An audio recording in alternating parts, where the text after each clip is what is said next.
Okay,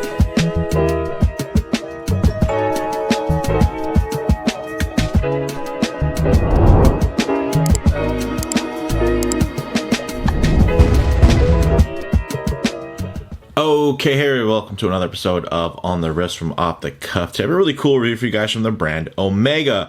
A little about them: they were founded back in 1848. They are Swiss made and now part of the Swatch Group's luxury tier. Although Omega and Tissot merging was actually a precursor to what it would eventually come to be known as the Swatch Group, so I would consider their history a touch more pure than some of the other brands within the group. Now, in terms of the type of watch, this is a dive watch, an iconic one at that. Some key characteristics and design what you're looking for a diver. Of course, you're going to be wanting to find water resistance, typically some type of screw down crown. You're going to want something that's tough, legible, with a dive time bezel, and a diver's extension is always nice if on bracelet. This is the Seamaster Diver 300 meter. This is also the James Bond Casino Royale watch, and it's a classic 41 millimeter diver that many James Bond fans will know because it was actually featured in the film Casino Royale, and it's essentially an up-spec'd evolution of the Brosnan era Seamaster 300, now featuring applied indices amongst other upgrades. Now, this particular unit is in outstanding condition,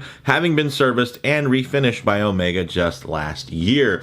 And I know some of you, because this is, it's on camera now and you're seeing it in 4K, you might see some micro things, but I will tell you, in person, this thing looks pretty flawless. Of course, under a lens, you're gonna be able to find stuff, but I think this thing is immaculate. And if I was on the market for one, this would be absolutely the level that I would search out. You can get this piece for $3,500 pre-owned from Belmont Watches in San Diego. They kindly lent this piece in, although there's a lot of interest currently for this, so I'm going to try to shoot this, get this published out, and get it right back to them so the new owner can enjoy it very, very soon. So with that said, let's go ahead and zoom the camera out, get this piece in hand, and take a closer look. All right, guys, now another huge shout out to Belmont Watches in San Diego for lending this piece in. Guys, let's take a look. Absolutely gorgeous. Of course, you're going to notice that nice, iconic, tight, matte, dark blue wave pattern, and it looks gorgeous. But one thing that is, I should say one thing, but a lot, what's adding a lot more to it though is now you're getting applied indices, you're getting an applied Omega logo. Everything has just been turned up. So this is like an amazing transitional unit, right? Compared to the very much, I'd say, more dated, very 90s Brosnan era, which was cool. The GoldenEye era, those are really nice, very collectible. If you want something with a ghosted bezel, that's probably where you're going to find it with some real, patina in it. Those are great places to look. But here you're getting the same size still, right? But you're getting upgrades in terms of the movement. Guys, this is going to have a coaxial escapement on it, applied indices, modern build quality. And it's just, I think proportionally, they really dialed in everything in terms of the balance of the dial as well. So this is a very desirable piece. And again, it flies under the radar because when most people think about the newer Bond era, you think about the Skyfall Aquaterra. And when you do think about Casino Royale, you're probably thinking about that Planet Ocean on the rubber strap, which was very iconic in the intro. But this is actually the watch that he's wearing when he has that famous scene with Vesper on the train. So this, again, a bit underappreciated, so it's kind of a deeper cut, whether you're a Bond fan or just an Omega Seamaster aficionado. So, getting into some of the details here, 41 millimeters in diameter, guys, 12.8 millimeters thick, so that's still quite thin compared to most of what you're going to find today within Omega's lineup, especially when you consider those coaxial escapements. So, very nice. 47.3 millimeters lug to lug, stainless steel, brushed and polished and beautifully done at that. You're also getting a double dome sapphire with an anti-reflective coating. So as you guys can see here, check that out. Very nice, very legible. Even if I get it at a very harsh angle, you're not going to get a lot of distortion. You can see everything very crisp and sharp. That's because it is domed on the outside and on the underside. So also check this out. Of course, you're going to see some fingerprints, but look at those crispy bevels, that beautiful brushing. Again, recently refinished by Omega themselves. Paperwork and everything like that is going to be included within the package. Now, Getting into some more features here, 120 click bezel.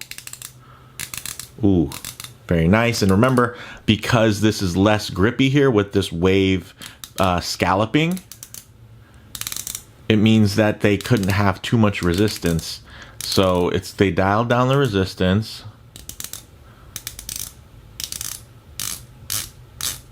Ooh, but I think this is still very nice.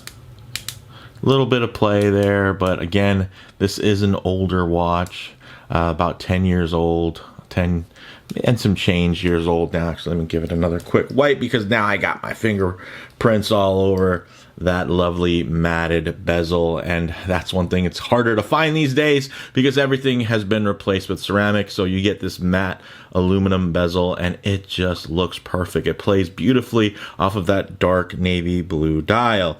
You do get a signed crown at 3 o'clock, which is screw down, and then of course on the other side you do have that manual helium escape valve at 10 o'clock. Inside you have Omega's automatic caliber 2500, which is a chronometer grade movement. It has a 48-hour power reserve and beats at 3.5 hertz or 25,200 vibrations per hour in terms of that beat rate and that smooth sweeping seconds hand. And that is pretty standard for all Omegas today, at least modern ones, where they're going to be having that slightly slower beat rate, but not quite a 3 hertz. It's in between 3 and 4 at 3.5 hertz. Now it also does have that coaxial escapement, which is going to be great in terms of extending those service windows and service intervals, and especially considering this was just recently serviced, so you can buy with confidence. Getting into that iconic dial, guys, that classic navy blue wave dial, and it's the tighter wave dial pattern versus the newer kind of etched in ceramic style. You do also have the date window at 3 o'clock with that contrasting date window, which I think is very classic, especially on a blue dial watch, and offers a nice bit of balance there. Not completely symmetrical, but again, it's still very well balanced. You're getting applied indices, and you're also getting Swiss Superluma Nova. This, of course, has 30 bar or 300 meters of water resistance, 20 millimeter lugs, and then this signature non-tapering multi-link bracelet with a milled push button clasp here. Very nice, as you guys can see. And then it also does have a milled diver's extension. And one of the tricks is you always want to make sure you push it all the way down, because this actually hooks underneath before you close. Click it, boom, button. Very nice. And for the time, this was actually a beautiful step forward as opposed to a lot of the press clasps that this was actually competing against. Now, it doesn't offer you any types of manual micro adjustment, and they don't have half links, but actually I guess there is a half link right there technically. So you get one half link. But, in terms of really dialing this in, that's one of the hindrances of the older style. The good news is, with a 20 millimeter lug width and the popularity of this particular case, you actually are open to tons of options. I think this would look amazing on like an Admiralty gray NATO-style strap, as well as, actually I just featured one recently, which is the Anthracite Tropic strap. I think that would also look fantastic. Also, this is going to be open to aftermarket stainless steel bracelet options. If you want to keep this in really immaculate condition, you could take it off and then wear it on another stainless steel bracelet in different styles from different brands even. So you have options from Forstner as well as Uncle Seiko, or actually Uncle Straps now. Since the rebrand. So those are both great options. I've experienced with both brands, and I even have actually on my own personal Seamaster, which is from a slightly different era in terms of this styling. Mine's the big triangle electric blue dial. I actually do have that on an aftermarket bracelet as well, and I find that it does help kind of add a bit of timelessness and kind of strays away from some of the more dated looks that you can get, especially on this bracelet. But with all that said, let's actually see how this piece wears.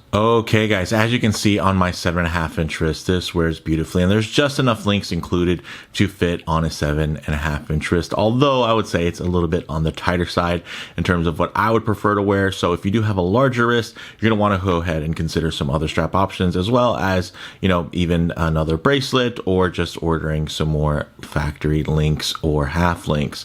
But this looks gorgeous. Of course, if I get my wrist a bit too close to the camera lens here, guys, you're going to see some perspective distortion, and it's going to make the watch appear slightly larger than it actually does. And this, you guys see this all the time when you go to Instagram or something. A wristwatch check or a wrist shot is always going to appear just a little bit larger, and again, it's due to the distortion of the distance from the lens. So what I like to do is just keep my wrist nice and low and then tighten up the frame so you guys can still get a detailed look, but just add a bit of a truer aspect ratio as to how this may lay on your own wrist. And as you guys can see, this thing looks gorgeous. Check that out.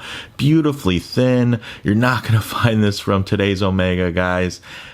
So this is very nice to see. And the nice thing is you're not getting as much of a trade-off in terms of if you were to go with the Brosnan era, where you're going to get things where it's just all printed, a little bit more faded, a little bit more, well worn, and finding a really beautiful, pristine example like this is just fantastic. I love the blues here. They all work. The red accents, the applied logo on there look great. And then if I get it into this angle here, check out how beautifully this just lays on the wrist.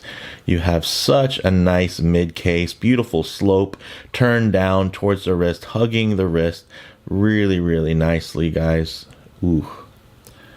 Nice bracelet, not overly built yet. They're still using that pin and collar construction for this era, which does keep things a bit slimmer and trimmer if that is one of your concerns. And again, the nice thing is this thing would look gorgeous on a myriad of other straps, especially considering this blue dial has such a great color play to it in terms of its tonality, where it would just look great playing off of a number of different gray tones, or of course blue tones if you're okay and you don't think it'll be too matchy. But with that said, let's actually get it off the wrist, set up for some Lume shots, low light transition, and closing thoughts. Okay, let's go ahead and hit the lights here.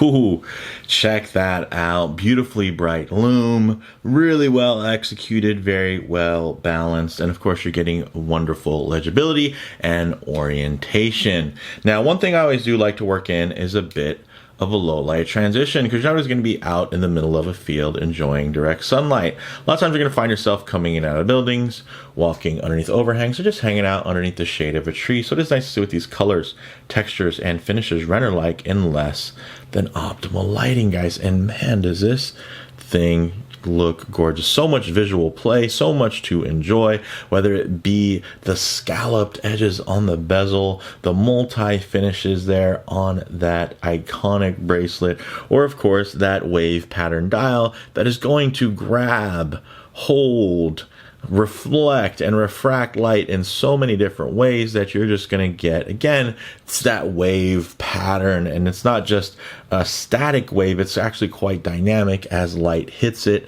and rolls over it as well at different angles. So it really comes to life, and again ties in beautifully to that wavy scalloped bezel grip. So very, very cool, guys. I'm digging this one a whole lot. Oh, it's taken a lot of restraint for me not to hit up the team at Belmont and ask them what the best deal they could get on me for this piece is. It's just that good. So guys, closing thoughts on the wrist: wears true to size with an impressively thin profile, and would work excellent on an Admiralty gray NATO-style strap or an Anthracite Tropic-style strap. Like, those just come to mind as amazing options. Like, if I was to buy this watch, those would be the first two straps I'd be adding, and then I would also be adding an aftermarket stainless steel bracelet from either, or maybe both. Maybe I do like the flat link from Forstner, and then from Uncle Straps I would do their Moonwatch style bracelet, which I think looks fantastic, kind of the bullet style. I think that would look great here, and that play of brushed and polished would not only be nice and iconic to Omega, but I think it would also play well with the organic lines of the case that you already have before you. So in terms of model variants, guys, there's tons of variations to choose from when it comes to the Seamaster, and then that's like even if you don't count every other type of Seamaster, if you just get the Seamaster 300, there's still tons of variations there. This is just one that I find particularly special, guys. So in terms of comparable models, the Seamaster Professional has been the gold standard entry level into luxury divers since the Pierce Brosnan Bond, and has only recently kind of been rivaled by Tudor divers with high spec and group movements. And again, that's just recently. I mean, this brand was the brand for a very long time, and these pieces on the aftermarket and the used market have been huge for years and years and years. And I mean, for me, reviewing a bunch of watches, that was one of the knee-jerk feedbacks that I would get when I would feature, a newer micro brand as well. You could just get a used Seamaster. That's how good they are. Like, people are just, you'd rather have a watch that's 5-10 years old.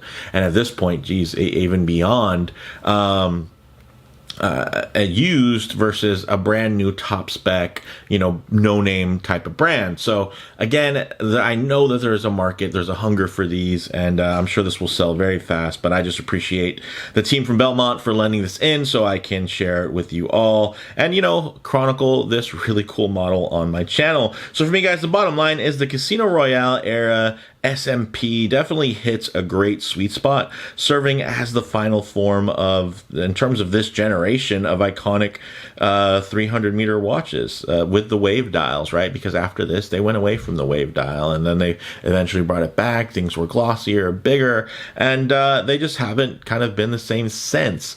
And, eventually at some point, I'm sure they'll return to something that looks a little bit more like this. But in the meantime, you can kind of have your cake and eat it too with this piece, where it definitely has a lot more of the modern vibes infused with those classic looks. So the main thing here, guys, what I think sets this particular model apart from so many others, it just manages to still feel quite classic without feeling quite as dated or stripped down as previous generations. So again, it just hits a sweet spot. But let me know what you all think down in the comments below. If you like the video, please do a like, and if you haven't already, please do hit subscribe for more content just like this. Thanks, guys.